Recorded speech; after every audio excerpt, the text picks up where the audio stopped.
మేఘనాథుడై వచ్చుచున్న మేఘారూఢుడా, రెండంచుల ఖడ్గమును నోట ధరించిన వాడా, మృత్యువునకు మృత్యులోకముకు అధికారి అయిన వాడా, యుగ యుగములో సజీవుడైన వాడా, ఏడు దీప స్తంభముల మధ్య సంచరించువాడా, మృతుడై మరలా బ్రతికిన వాడా, అగ్ని జ్వాలల వంటి కన్నులు కలిగిన వాడా, అపరంజని పోలిన పాదములు కలిగిన వాడా, దావీదు తనయా హోసన్నా, యూదుల రాజా యేసన్నా, యేసన్నా, యేసన్నా.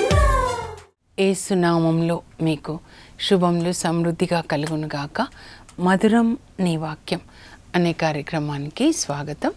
ఈరోజు మనం తపస్కాలము, శుద్ధి చేసుకుని కాలం అనే అంశాన్ని గురించి ధ్యానించుకుందామండి. ఇది 40th సందేశం.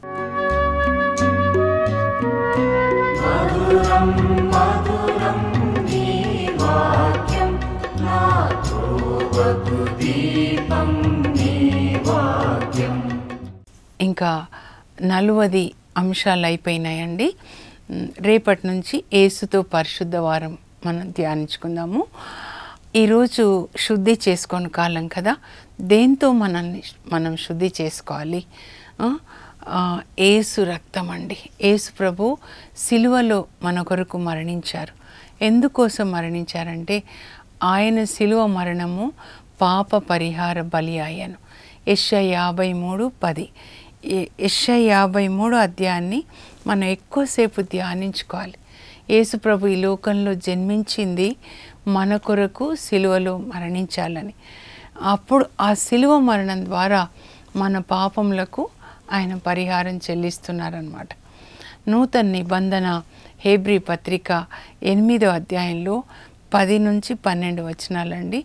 ఈ నూతన నిబంధన పరలోకంలో జగత్తుకు పునాది వేయకముందే తండ్రి కుమార పరిశుద్ధ ఆత్మల మధ్య జరుగుతుంది.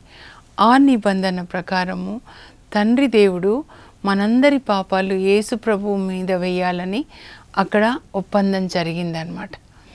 అప్పుడు యేసు ప్రభు సిలువ మరణం ద్వారా దేవుడు మన పాపాలని మన్నించడానికి వాళ్ళ మధ్యలో ఒప్పందం జరిగింది.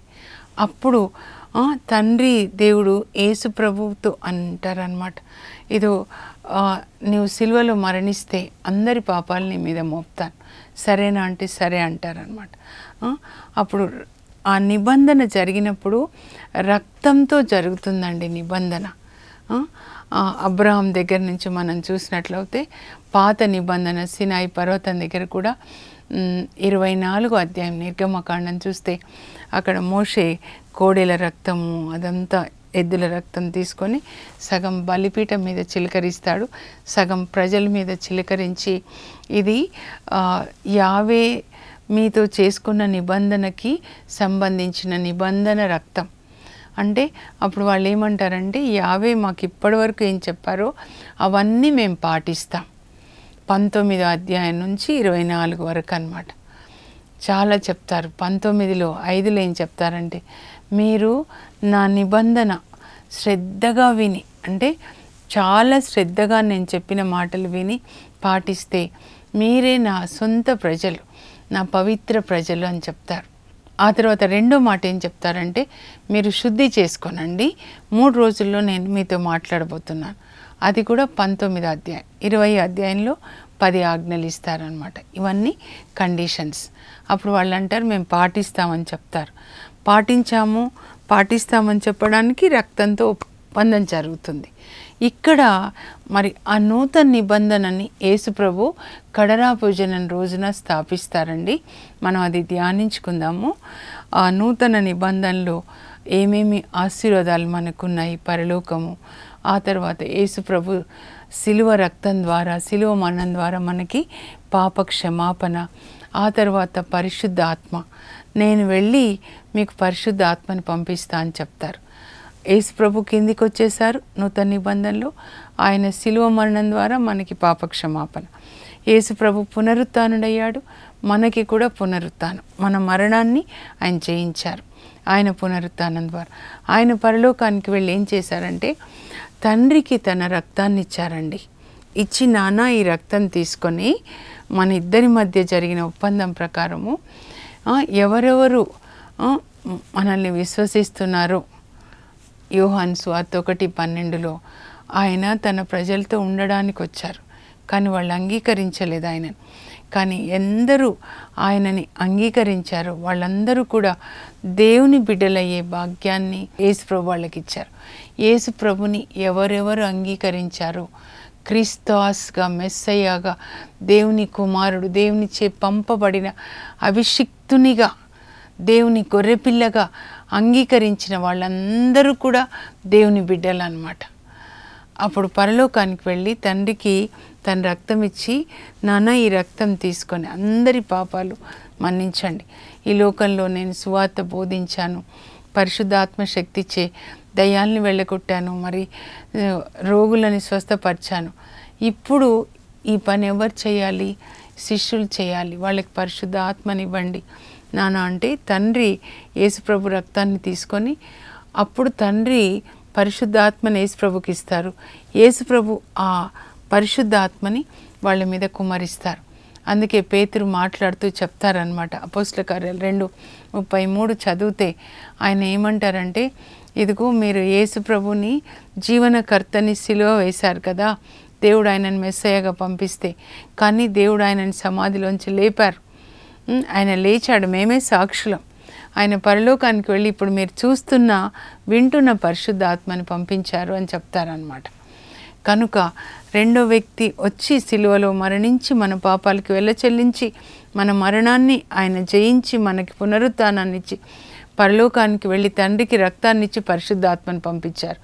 పరిశుద్ధాత్మ ఇప్పుడు మన హృదయంలో నివసిస్తూ మనకి యేసుప్రభు బోధించినవన్నీ కూడా జ్ఞాపకానికి తీసుకొని వచ్చి ఇలా జీవించాలి అని మన హృదయంలో నివసిస్తూ మనల్ని ఆయన నడిపిస్తూ ఉన్నారనమాట. ఇది ఈ క్లియర్గా మనకు అర్థం కావాలండి నూతన నిబంధన అనమాట. అందుకే కడరా భోజన సమయంలో యేసుప్రభు ఏమంటారంటే పాత్రని తీసుకొని ఇది అనేకుల పాప పరిహారార్థము చిందింపబడనున్న నా నిబంధన రక్తం అంటారు. మనందరి కొరకు అనేకుల పాప పరిహార్థం అంటే ఎవరెవరు విశ్వసిస్తారు, విధేయత కలిగి జీవిస్తారు దేవుని వాక్యానికి, వాళ్ళందరి పాపాల కొరకు ఆయన సిలువలో మన కొరకు రక్తం చిందిస్తున్నారన్నమాట. ఈ యేసు ప్రభు సిలువ రక్తం ద్వారా మనం శుద్ధి చేయబడతామండి.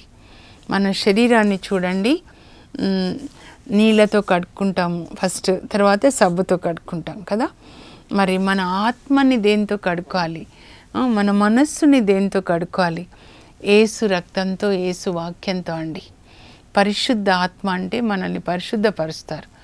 యేసు ప్రభు రక్షకుడు అంటే మనల్ని రక్షించారు నరకం నుండి, పాపం నుండి, రోగం నుండి, శాపం నుంచి అన్నమాట. ఎలా పరిశుద్ధపరుస్తాడు పరిశుద్ధాత్మ అంటే, నేను ఒకసారి గిన్నెలు తోముతా ఉన్నానండి, కాఫీ గిన్నె తోముతూ ఉంటే అప్పుడు నీళ్ళు తర్వాత సర్ఫ్ తీసుకొని తోముతాం కదా. సో పరిశుద్ధాత్మ ఇలాగే మాట్లాడతారు నాతో. నేను కూడా మిమ్మల్ని ఇలాగే యేసు రక్తం తీసుకుంటా, యేసు వాక్యం తీసుకొని శుద్ధి చేస్తా. యోహాను 1, యోహాను మొదటి లేఖ మీరు చదువుకోవాలండి. అక్కడ 5 నుంచి చదవండి 10 వరకు. యేసు ప్రభు వెలుగు అన్నమాట. ఆయన వెలుగు.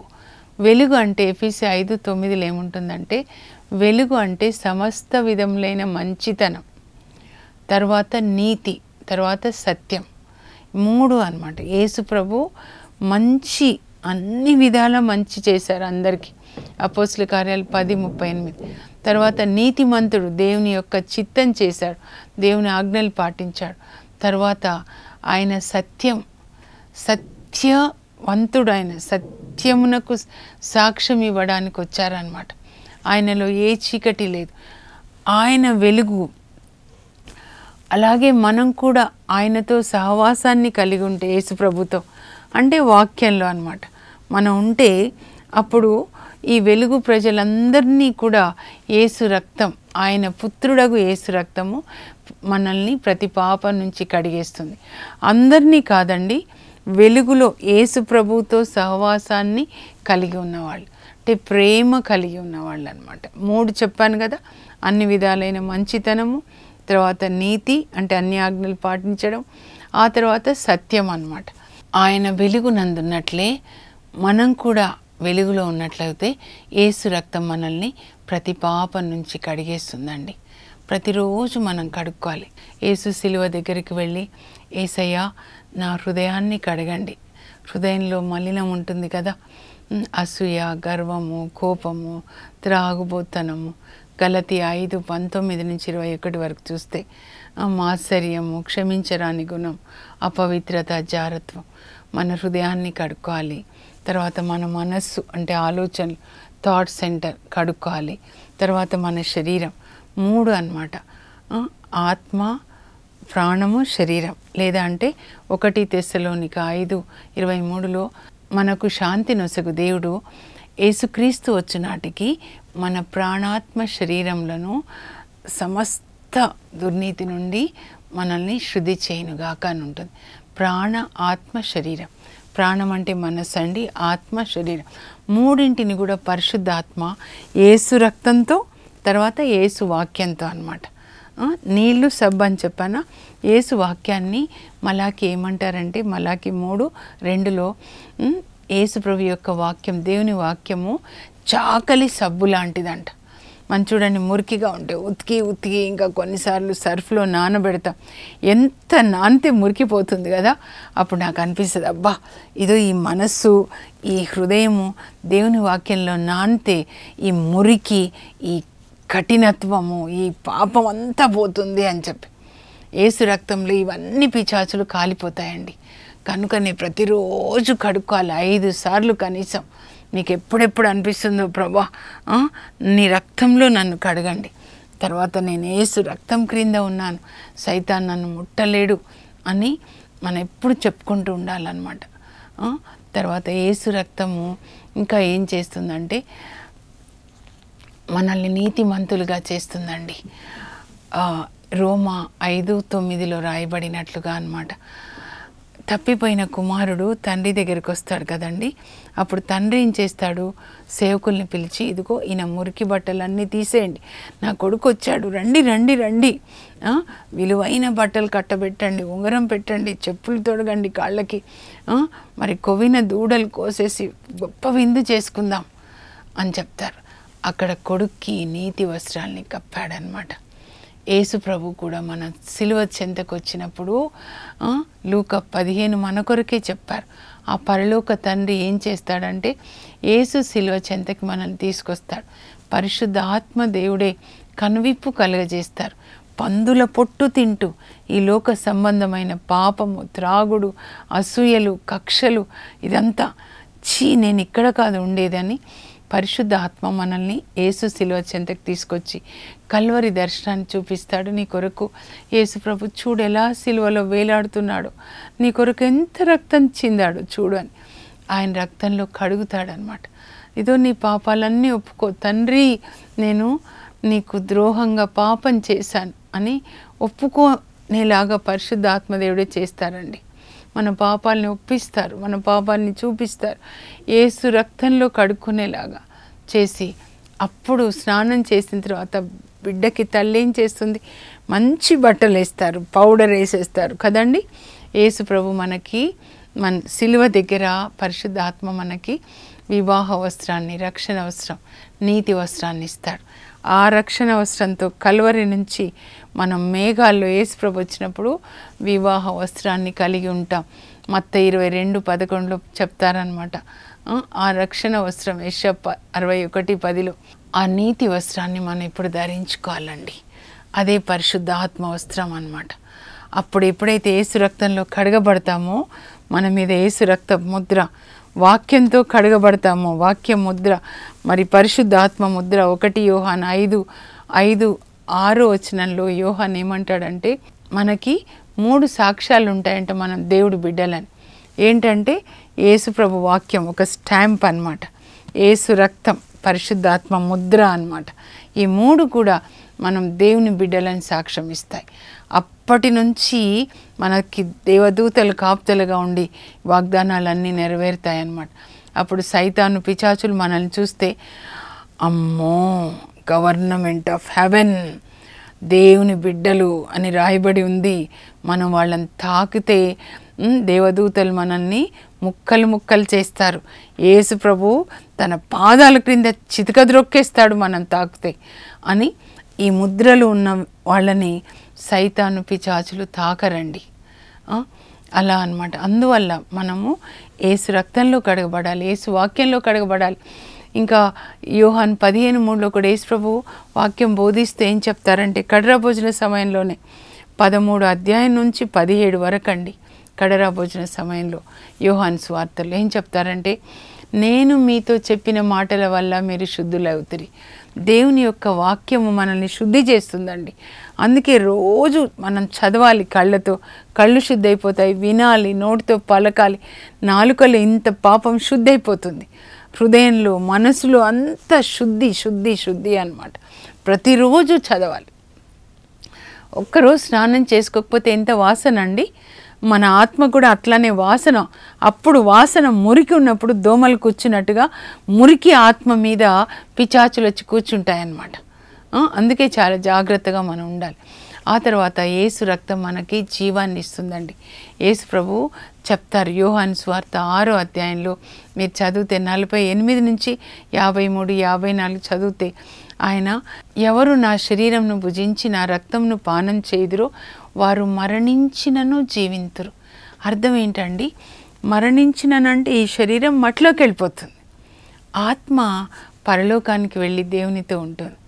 అది అన్నమాట యేసు ప్రభు మాట్లాడేది. అందుకే వాక్యం ధ్యానిస్తూ ఉండాలండి. అప్పుడు పరిశుద్ధ ఆత్మ మనకి దాని గురించిన వివరణ ఇస్తారు, రెవల్యూషన్ అంటారు అన్నమాట. జీవాన్ని ఇస్తుంది, యేసు రక్తం మనకి జీవాన్ని ఇస్తుంది అన్నమాట. కనుక మనము యేసు ప్రభు యొక్క రక్తాన్ని త్రాగాలి, శరీరాన్ని భుజించాలి అని ప్రభు చెప్పినప్పుడు యోహాను సువార్త 6 మీరు చదివితే, ఏంటి నీ మాటలు ఇంత కఠినంగా ఉన్నాయి, పదండి వెళ్ళిపోదామని. వాళ్ళు 5,000 మంది వస్తారు కదండి, ఎందుకంటే 5,000 మందికి ఆహారం పెడతారనమాట. ఇంకా వాళ్ళందరూ వెళ్ళిపోతారు. ఏంటి నా శరీరాన్ని భుజించండి అంటున్నాడు, నా రక్తం తాగమంటున్నాడు, ఈయన ఏం మాట్లాడుతున్నాడు, ఈయన మాటలు కఠినంగా ఉన్నాయి. అప్పుడు ప్రభు అంటారు, జీవంనిచ్చినది, మీ అందరికీ జీవంనిచ్చినది ఆత్మయే, ఆత్మయే. నేను మీతో చెప్పిన మాటలు ఆత్మయు జీవంనై ఉన్నాయి. ఈ మాటల వల్ల మీ ఆత్మ జీవిస్తుంది. మీ ఆత్మ శరీరంలో ఉంది కాబట్టి శరీరానికి కూడా జీవం, కానీ శరీరం నిష్ప్రయోజనం. మీ ఆత్మ బయటికి వచ్చింది అనుకోండి, శరీరాన్ని శవం అంటారు, మట్టిలో అది కలిసిపోతుంది అన్నమాట. మనం ఇలా జీవించి ఉంటున్నామంటే ఆత్మలో ఉన్న జీవం శరీరంలోకి వెళ్తుంది అన్నమాట. అందువల్ల కనుక యేసు రక్తాన్ని మనం తీసుకోవడం అంటే, శరీరాన్ని పూజించడం అంటే, యేసు ప్రభు చెప్పింది ఉన్నట్టుగా కాదండి. ఏంటంటే శరీరం అంటే యేసు ప్రభు పేరు, దేవుని వాక్కు, తండ్రి నోట్లోంచి పుట్టాడు. అందుకే యోహాన్ అంటాడు, ఆదిలో వాక్కు ఉండెను, ఆ వాక్కు మానవుడై మన మధ్య నివసించాడు. ఆయన పేరు దేవుని వాక్కు అని ప్రకటన గ్రంథంలో 19:13లో ఉంటుందండి. దేవుని యొక్క వాక్యం. శరీరాన్ని భుజించడం అంటే ఆయన వాక్యాన్ని చదివి ధ్యానించి హృదయంలో దాచుకొని పాటించాలి. ఇంతే మన జీవితము యొక్క పరమార్థం ఏంటంటే, మనం దేవుని వాక్యాన్ని చదివి దాన్ని ధ్యానించుకొని హృదయంలో దాచుకొని పాటించాలి. మరియ తల్లి, పునీతులందరూ అదే చేశారు, యేసు ప్రభు, అపోస్తులు, మనం కూడా అదే చేయాలన్నమాట. మరి నా రక్తాన్ని త్రాగండి అంటే యేసు రక్తము ద్వారా మన పాప క్షమాపణ పొందడం అన్నమాట, సిలువ చెంతకు వెళ్ళి. అందుకే చూడండి, పక్షవాత రోగితో మత్తయి సువార్త 9లో యేసు ప్రభు అంటారు, ఇదో కుమార, ధైర్యం వహించు, నీ పాపములు క్షమించబడ్డాయి. ఈయన ఎవరు పాపాలని క్షమించడానికి? అప్పుడు ప్రభు అంటారు, మనుష్య కుమారునికి పాపములు మన్నించే అధికారం ఉంది అని నిరూపిస్తానని పక్షవాత రోగిని లేచి నీ పడకెత్తుకొని నడువు అంటారు. ఆయన పాపాలు క్షమించబడ్డాయి కనుక ఆయనకు స్వస్థత వస్తుందండి. ఆయన పొందిన దెబ్బల ద్వారా మనకి స్వస్థత. నేను అనుకుంటాను ఒక్క మాట మీరు ధ్యానిస్తే బాగుంటుంది. 1 పేతురు 2:24లో మనము నీతికి జీవించి పాపమునకు మరణించినట్లుగా యేసు మన పాపాలు తన మీద వేసుకొని సిలువకి కొట్టేశాడు. ఆయన పొందిన దెబ్బల ద్వారా మనకు స్వస్థత. ఎప్పుడు స్వస్థత వస్తుందంటే మనము పాపానికి మరణించి నీతికి జీవించినప్పుడు, అప్పుడు మనకి స్వస్థత. అస్సలు యేసుప్రభు సిలువ మరణం దేని కొరకంటే మన పాపములు ఆయన మీద వేసుకున్నారు, మనకి నీతి వస్త్రాన్ని ఇచ్చారు. అప్పుడు బోనస్ లాగా జీతం ఇచ్చి కొంచెం బోనస్ ఇస్తారు కదా క్రిస్మస్కి. అప్పుడు మనం నీతిగా జీవిస్తున్నప్పుడు బోనస్ ఏంటంటే ఆయన పొందిన దెబ్బల ద్వారా మనకి స్వస్థత. యెషయా 53:5 అండి. అలాగే ఈ యేసు రక్తము మన కొరకు పరలోకంలో ప్రార్థిస్తుందండి. దేవుడు ఆ పౌలుకి బయలుపరుస్తారనమాట.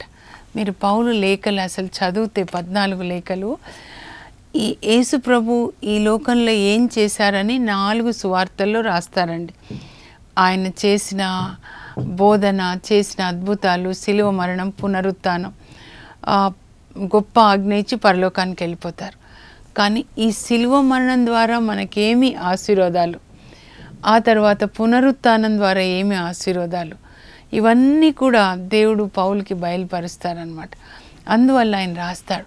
ఆయనకి ఒకసారి దేవుడు పరలోకానికి తీసుకెళ్ళినప్పుడు హెబ్రీ పత్రిక 12:24 అక్కడ తండ్రి సన్నిధిలో పరలోకంలో యేసు ప్రభు తండ్రి కుడి ప్రక్కన ఉంటారు. తండ్రి సన్నిధిలో యేసు ప్రభు తన రక్తాన్ని ఇచ్చారనమాట తండ్రికి.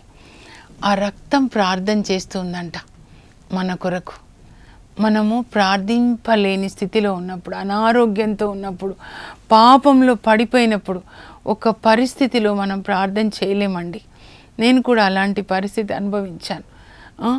అప్పుడు ఒక్కటే మనసులో అనుకుంటాను, నన్ను జ్ఞాపకం చేసుకోయ్యా, కుడి ప్రక్క దొంగవానిలాగా జ్ఞాపకం చేసుకో ప్రభు అని. మన కొరకు యేసు ప్రభు తండ్రి కుడి ప్రక్కన ప్రార్థిస్తున్నారు. అలాగే తండ్రి సన్నిధిలో పోయబడినటువంటి యేసు రక్తం మన కొరకు ప్రార్థిస్తుంది. అంటే ఆయన ప్రేమ ఎంత లోతైనదో, ఎంత విశాలమైనదో మీరు తెలుసుకోండి. నాన్న ఆ బిడ్డని స్వస్థపరచు నాన్న, ఆ బిడ్డకి ఎవరు లేరు నాన్న, ఇదిగో ఈ బిడ్డ డ్రగ్స్లో ఉన్నాడు నాన్న, త్రాగుల్లో ఉన్నాడు నాన్న, తల్లి ఏడుస్తుంది నాన్న, ఈ బిడ్డని బాగు చేయి అని యేసు రక్తం మన కొరకు ప్రార్థిస్తుందంటండి. ఇంకా యేసు రక్తం మనల్ని తండ్రితో సమాధానపరుస్తుందండి. ఇవన్నీ కూడా ఒక్కసారి నేను చదువుతాను, మీరు స్క్రీన్ మీద చూడండి, ఎందుకంటే టైం అయిపోయింది. మరొకసారి మనం ధ్యానించుకుందాము యేసు రక్తం ద్వారా మనం ఏ ఆశీర్వాదాన్ని పొందుతాము అని. యేసు రక్తం ద్వారా ఆశీర్వాదములు. యేసు రక్తము మనలను ప్రతి పాపం నుండి కడిగివేస్తుంది. యేసు రక్తం ద్వారా మనకు విమోచన, అనగా మన పాపములు క్షమింపబడినవి. యేసు రక్తము మనకు జయాన్ని ఇస్తుంది. యేసు రక్తం మనల్ని నీతిమంతులుగా చేస్తుంది. యేసు రక్తం మనకు జీవమునిచ్చును. యేసు రక్తము మనలను తండ్రితో సమాధానపరుస్తుంది. యేసు రక్తం మన మనస్సాక్షిని శుద్ధి చేస్తుంది. యేసు రక్తం మనకు నిర్జీవ క్రియల నుండి విడుదలనిస్తుంది. యేసు రక్తం ద్వారా మనకు పరలోక ప్రవేశం. యేసు రక్తం మన కొరకు తండ్రి సన్నిధిలో మొరపెడుతుంది. యేసు రక్తము మన కొరకు తండ్రితో నిత్య నిబంధన చేస్తుంది. ఇన్ని ఆశీర్వాదాలండి. యేసు రక్తం మనల్ని ప్రతి పాపం నుంచి కడిగేస్తుంది, మన మనస్సాక్షిని శుద్ధి చేస్తుంది, నిర్జీవ క్రియల నుంచి మనకు విడుదల. నిర్జీవమైన క్రియలు. ఒక బ్రదర్ని అడిగితే, ఏంటయ్యా గడ్డం పెంచుకుంటున్నావంటే, తపస్కాలం కదా అన్నాడు అనమాట. మీ దేహాన్ని పరిశుద్ధంగా సమర్పించుకొనండి దేవునికి అని రోమా 12:1 ఉంది. మీ హృదయాన్ని సమర్పించుకొనండి. మరి ఈ నిర్జీవ క్రియలన్నీ విడిచిపెట్టి దేవుడు మీకు జ్ఞానాన్నిచ్చి పరిశుద్ధాత్మనిచ్చి మీ ఆత్మ కన్నులు తెరిచి బైబిల్ గ్రంథాన్ని చదివి, ఈ గ్రంథంలో యేసుప్రభు రక్తం మన కొరకు ఏం చేస్తుందో ఆశీర్వాదాలన్నీ పోగు చేసుకొని, ఇవన్నీ డైమండ్స్ లాగా అన్నమాట, పోగు చేసుకొని ఒక సముద్రంలో దొరికే కోరల్స్ ముత్యాల్లాగా పోగు చేసుకొని వాటి ప్రకారము ప్రభుని ప్రార్థించి యేసు రక్తంలో కడగబడి పరిశుద్ధాత్మతో నింపబడి యేసు ప్రభుకి సాక్షులుగా జీవిద్దాం. పరలోకపు మా తండ్రి, మీ పరిశుద్ధ నామమునకు స్తోత్రం కలుగునుగాక. మా పాపమంతా యేసు ప్రభు మీద మోపారు ప్రభా. ఆయన మరణము పాప పరిహార బలి అయింది అని యెషయా 53:10 రాయబడింది.